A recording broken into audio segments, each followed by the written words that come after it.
published everywhere, and he's great. And here's Jim Richard.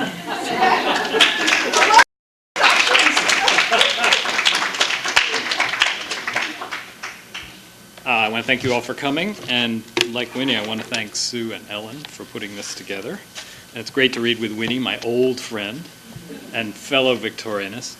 And actually, she gave me an idea for how to start this. I wasn't going to read this, but like Winnie, I'm interested in the slowness of Victorian cameras. And I once saw an article in a magazine, two people sitting on a bench, old, stiffly photographed, and faint blurs in between the camera and the people, which the caption explained were streetcars and pedestrians. Because the camera, anything to move, forget it. The camera wouldn't register it. So that struck me as an interesting image for how the soul is, that only notices things that are permanent and there all the time, as opposed to the heart, which deals with everything that we love and lose. So this poem kind of came out of that, and it's called A Disquisition Upon the Soul. It doesn't register the kid on rollerblades, or two on the bench that wind sends lightly together, or the times they leave, or who sleeps under it. No, those are the hearts. The soul is an old, slow camera that shows which way the waveless ocean was, and the day, and darkness, and again the day. But all things moved or moving, us or ours, it sees through. Therefore, it does not see them.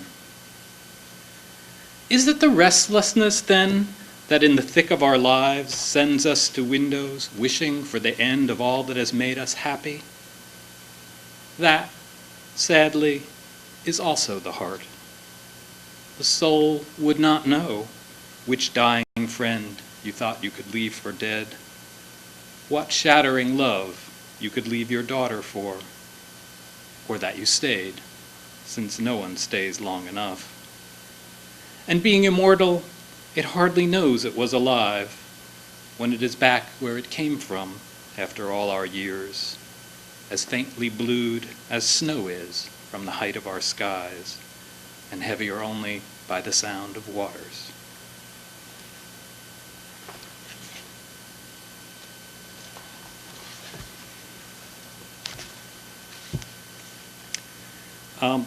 This one,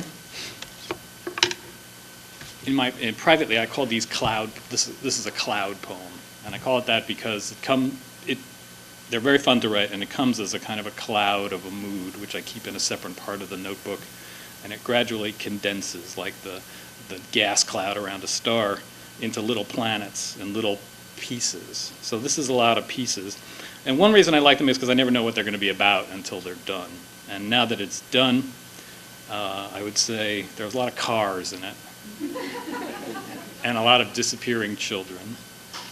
And like Ellen, I would say, since she's not here, but not mean my daughter is not here, like Ellen, I have a kid away at college this fall. It happens to be my last one. So this is, I think, kind of an empty nest poem, although I wouldn't even say that. It's called Latecomers. And like I said, they're just little pieces, and they seem to me to go in order, but I'll just pause briefly.